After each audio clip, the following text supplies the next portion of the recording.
আসসালামু আলাইকুম। SSC 27 test পরীক্ষা এই মুহূর্তে দরজায় করা নাড়ছে। মাঝখানে সময় আছে মাত্র 2 মাস। এই 2 মাস সময়ে আমাকে টেস্ট পরীক্ষার জন্য A+ প্রিপারেশন নিতে হবে।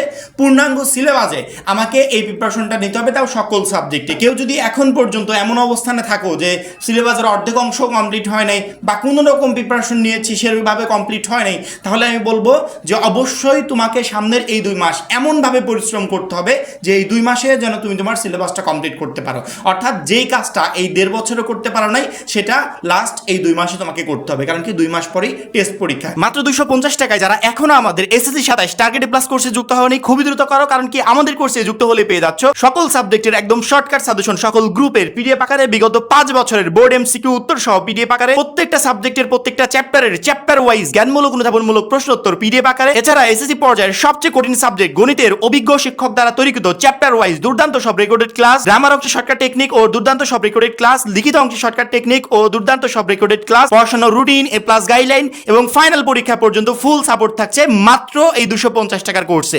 আমাদের কোর্সে যুক্ত হতে স্ক্রিনে দেওয়া নাম্বারে 250 টাকা কোর্স ফি পাঠিয়ে এই নম্বরেই হোয়াটসঅ্যাপে আমাকে জানাবে কোর্স ফি পাঠিয়েছি, সাথে সাথে তোমাকে গ্রুপে যুক্ত করে নিব। তখন থেকে শুরু হবে তোমার A+ প্রস্তুতি। এবং তোমরা 26 সালের রেজাল্ট দেখে এতটুকু তো বুঝতে পেরেছো, যদি আমাকে বলো আমি এতটুকু বুঝতে পেরেছি যে যদুমধু প্রিপারেশন কোন রকম টেনে টুনে পাস এইরকম প্ল্যানিং করে যারাই পরীক্ষার হলে গেছে টোটাল শিক্ষার্থীরাই ফেল করেছে। আমি বলবো না খারাপ রেজাল্ট করেছে, আমি বলবো টোটালি ফেল করেছে। একটা শিক্ষার্থীও এরকম পাস করতে পারে নাই। অর্থাৎ তুমি যদি বোর্ড পরীক্ষায় A+ প্রিপারেশন না নিয়ে যেতে পারো তাহলে তুমি কখনো বোর্ড পরীক্ষায় ভালো করতে পারবে না। প্রত্যেকটা শিক্ষার্থীর টার্গেট থাকবে যে আমি পরীক্ষায় A+ প্রিপারেশন নিয়ে যাব। যারা এতদিন যাবত আমার আজকের এই ভিডিওটা দেখার আগ পর্যন্ত চিন্তা করছিলে যে কোনো রকম টেনে টেনে পাস করলেই হবে বা পাস করার একটা প্রিপারেশনের পরীক্ষার হলে গেলেই হবে, সেই সমস্ত শিক্ষার্থীদেরকে বলছি তুমি এই পাস করার প্রিপারেশন নেওয়ার জন্য যতটুকু কষ্ট করতে, যতটুকু পরিশ্রম করতে, ওই সেম পরিশ্রমে আমি তোমাকে A+ প্রিপারেশন নিতে সহযোগিতা করব। ওই সেম টাইমে তুমি প্রত্যেকটা সাবজেক্টে A+ প্রিপারেশন নিতে পারবে। কারণ কি আমরা ইতিমধ্যে তোমরা জানো যে সকল সাবজেক্টের সাজেশন একদম শর্টকাট আকারে আপলোড করে দিয়েছি। সেই সাথে আমরা আজকে থেকে রানিং পার্টের ভিডিও দেওয়া শুরু করেছি। আমি প্রথম ভিডিও আপলোড করেছি, স্ক্রিনে দেখতে পাচ্ছ অনুচ্ছেদ লেখার নিয়ম। 27 ব্যাচকে জাস্ট তোমাদের ব্যাচকে কেন্দ্র করে আমি আলাদা কিছু প্ল্যানিং সাজিয়েছি। এই প্ল্যানিংগুলো যদি বাস্তবায়ন করতে পারি টেস্ট পরীক্ষার আগে, সেক্ষেত্রে প্রত্যেকটা শিক্ষার্থী টেস্ট পরীক্ষায় এত সহজে একটা A+ প্রিপারেশন নিতে পারবে যে প্রিপারেশনে সে বোর্ড পরীক্ষাতেও সেম রেজাল্টটা করতে পারবে। আমরা প্রত্যেকটা সাবজেক্টের সাজেশন পর্ব আপলোড কমপ্লিট করার পর এখন রাইটিং পার্ট ধরেছি। বাংলা দ্বিতীয় পত্র, ইংরেজি প্রথম পত্র, ইংরেজি দ্বিতীয় পত্র, এই 3টে সাবজেক্টের রাইটিং পার্টে যতগুলো অংশ আছে প্রত্যেকটা টপিক নিয়ে আলাদা আলাদা করে একটা একটা করে ক্লাস দেব। ওই ক্লাসগুলো দেখার পর রাইটিং পার্ট টোটালি কমপ্লিট হয়ে যাবে। রাইটিং পার্টটা শেষ হয়ে গেলে দেন আমরা গ্রামার অংশ নিয়ে ধরবো। গ্রামারে মেইনলি সবারই প্রবলেম, এই গ্রামার অংশের প্রত্যেকটা টপিকে আলাদা আলাদা করে একটা ক্লাস দেব। আমাদের এই টোটাল ক্লাসগুলো কমপ্লিট করার পর কোনো শিক্ষার্থী গণিতেও কোনো প্রবলেম থাকবে না, ইংরেজিতেও কোনো প্রবলেম থাকবে না, আদার্স কোনো সাবজেক্টে ইনশাআল্লাহ প্রবলেম থাকবে না। প্রত্যেকটা সাবজেক্টে সে A+ প্রিপারেশন নিতে পারবে। আমাদের টার্গেট ওই একটাই যে পরীক্ষার হলে যে কোনো মূল্যে আমাকে A+ প্রিপারেশন নিয়ে যেতে হবে। A+ প্রিপারেশন নিয়ে পরীক্ষার হলে গেলে তুমি যে একবার গ্যারান্টি সহকারে A+ পেয়ে যাবে বিষয়টা এরকম না। তুমি গোল্ডেন A+ও পেতে পারো, আবার A+ও পেতে পারো, কিন্তু ফেল যে পরীক্ষার হলে করবে না এতটুকু বলতে পারি। 7 লক্ষ শিক্ষার্থী শর্ট সিলেবাসে ফেল গেছে, ফুল সিলেবাসে সংখ্যাটা আরো বেশি হতে পারে, কিন্তু আমি বলবো এই সংখ্যাটা আমরা চাইলে কমাতে পারি। আমরা যদি এখন থেকে নিজেকে সেইভাবে রেডি করতে পারি, সামনের 2 মাস কঠোর পরিশ্রমের মাধ্যমে ফুল সিলেবাসে ভালো একটা প্রিপারেশন নিতে পারি, তাহলে সামনের বছরে 10 লাখ না, সামনের বছরে ফেলের সংখ্যাটা চলে আসবে 3 থেকে 4 লাখে। কারণ কি আমি আমার স্টুডেন্টদেরকে এখন থেকে সতর্ক করছি সেইভাবে যাতে প্রিপারেশন নিতে পারে, একটা A+ প্রিপারেশন নিয়ে পরীক্ষার হলে যেতে পারে, তার জন্য এখন থেকে রেডি করছি। তোমাদেরকে একটা ছোট্ট প্ল্যানিং দিচ্ছি, যে প্ল্যানিংটা তোমরা এখন কাজে লাগাবে। আমার মনে হয় এটা যদি কাজে লাগাতে পারো তাহলে প্রত্যেকটা শিক্ষার্থী আশা করি টেস্ট পরীক্ষার আগেই সে তার সিলেবাসটা কমপ্লিট করতে পারবে। তোমাদের যে টোটাল সাবজেক্টগুলো আছে, সেটা বিজ্ঞান বিভাগ হোক, মানবিক হোক, ব্যবসা হোক, 3টা গ্রুপের শিক্ষার্থীরা তোমাদের টোটাল সাবজেক্টের বইগুলোকে সামনে নিয়ে বসবে যে আমার সকল সাবজেক্টের বই এই মুহূর্তে আমার সামনে। এই টোটাল সাবজেক্টের বইগুলোকে তুমি 3টা পার্টে ভাগ করবে। প্রথম পার্ট যেগুলো টোটালি কমপ্লিট, মনে করো ICT বইটা তোমার টোটালি কমপ্লিট, এটা আলাদা পার্টে রাখো। অর্থাৎ টোটালি কমপ্লিট সিলেবাস ওকে, এগুলো আলাদা পার্টে রাখো। যেগুলো কমপ্লিট হয় নাই এইগুলো আলাদা পার্টে রাখো। আর যেগুলো কিছু কিছু কমপ্লিট হয়েছে, তো 10টা চ্যাপ্টার আছে 5টা পড়েছি, 6টা আছে 3টা পড়েছি, এরকম করে আধা আধি পড়েছো সেগুলোকে আলাদা পার্টে ভাগ করো। এইভাবে 3টা পার্টে ভাগ করে যেগুলো কমপ্লিট হয়ে গেছে প্রতিদিন মানে পড়া শুরু করার আগে, নতুন কোনো চ্যাপ্টার শুরু করার আগে ওই কমপ্লিট হওয়া সাবজেক্টগুলোকে এক একটাতে তুমি আধা ঘন্টা করে সময় দাও। আধা ঘন্টা করে সময় দিয়ে এগুলো রিভিশনে রাখো। কারণ কি রিভিশনে যদি না রাখো তাহলে কখনো টেস্ট পরীক্ষার আগে এই পড়াগুলো তুমি মনে রাখতে পারবে না। যে সাবজেক্টটা তুমি 2 মাস আগে কমপ্লিট করেছো ওইটা যদি আবার 2 মাস পরবর্তীতে রিভিশন দিতে যাও তখন দেখবে এমন অবস্থা হবে যে এই সাবজেক্টটা তুমি যেন প্রিপারেশনই নাওনি, মানে নতুন করে টাচ করছো। এই জন্য প্রতিদিনই তোমাকে এটা চর্চায় রাখতে হবে, কারণ কি চর্চায় না রাখলে তুমি ভুলে যাবে। প্রতিদিন পড়াশোনা শুরু করার সময় তোমার যদি 2টা সাবজেক্ট কমপ্লিট হয়ে থাকে, সেক্ষেত্রে 2টা সাবজেক্টে আধা ঘন্টা 1 ঘন্টা করে সময় দিবে। 1 ঘন্টা সময় জাস্ট চোখ বুলিয়ে যাবে যে পড়াগুলো পড়েছো, প্রতিদিন রেগুলার চোখ বুলাবে।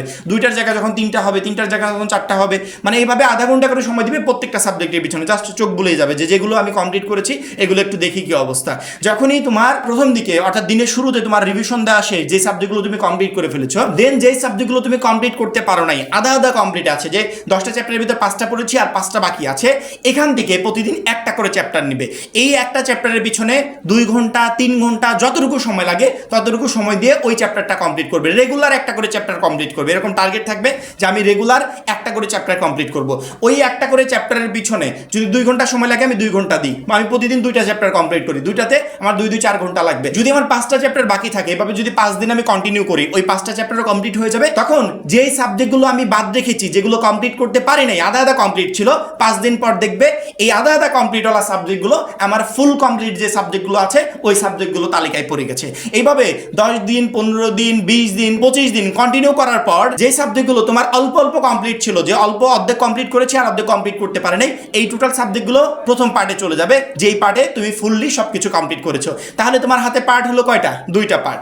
একটা পার্ট হচ্ছে তোমার অল কমপ্লিট, আর একটা পার্ট হচ্ছে আধা আধা কমপ্লিট। এখন অনেকে বলতে পারো যে ভাইয়া তাহলে যে কিছুই পড়ি নাই ওই সাবজেক্টগুলো কোথায় গেল? তুমি যে এতদিন যাবত আধা আধা কমপ্লিট করেছো, সেই সাবজেক্টগুলো পড়েছো, সেই সাথে যে সাবজেক্টগুলো ফুললি কমপ্লিট সেগুলো রিভিশন দিয়েছো, এই দিনগুলোতে তুমি কিন্তু বসে নাই। তোমার যেগুলো একেবারে কমপ্লিট হয় না, যে এই সাবজেক্টগুলো বাদ আছে একদমই কমপ্লিট হয় নাই, ওইখান থেকে প্রতিদিন তুমি একটা করে 2টা করে চ্যাপ্টার কিন্তু পড়েছো।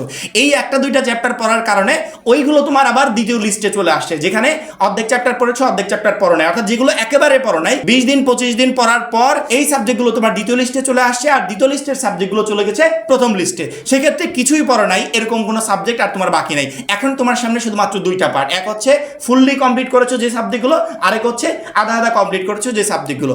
ওই আধা আধা কমপ্লিট করার সাবজেক্টগুলো তুমি যদি সামনে আরো 10 দিন 15 দিন যদি এক এক দিন এক একটা চ্যাপ্টার করে ধরো, কমপ্লিট করো, দেন দেখবে তোমার টোটাল সাবজেক্টগুলো টেস্ট পরীক্ষার আগে একদম ফুললি কমপ্লিট হয়ে যাবে। এইভাবে তোমাকে একটা রুটিন রেডি করতে হবে, আর সেই রুটিনটা ফলো করে তোমাকে আগাতে হবে। আমি যে প্ল্যানিংটা এখন শেয়ার করলাম, এই প্ল্যানিং রিলেটেড আমি একটা রুটিন রেডি করে আমাদের 250 টাকার কোর্সে যে সমস্ত শিক্ষার্থীরা যুক্ত আছে আমি ওইখানে দিয়ে দেবো, সেই সাথে আমাদের যে পাবলিক গ্রুপ আছে সেখানেও আমি দিয়ে দেবো। আমাদের প্রত্যেকটা শিক্ষার্থী এই রুটিন মতো নিজেদের সাবজেক্টগুলোকে 3টা পার্টে ভাগ করে নাও, আর সেই অনুযায়ী প্রিপারেশন নেওয়ার চেষ্টা করো। তাহলে আশা করি টেস্ট পরীক্ষার আগে তুমি তোমার সিলেবাস ফুললি কমপ্লিট করতে পারবে, এবং টেস্ট পরীক্ষার জন্য অবশ্যই একটা A+ প্রিপারেশন নিয়ে পরীক্ষার হলে যেতে পারবে। জাস্ট এতটুকু মনে রাখবে যে কোনো রকম টেনে পাস করার মতো প্রিপারেশন নিয়ে পরীক্ষার হলে গিয়ে একটা শিক্ষার্থী পাস করতে পারবে না।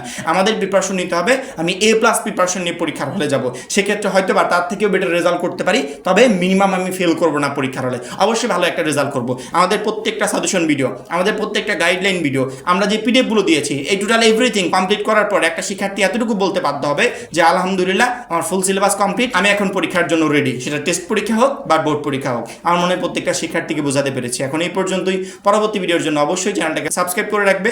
সবাই ভালো থাকবে, সুস্থ থাকবে। আল্লাহ হাফেজ।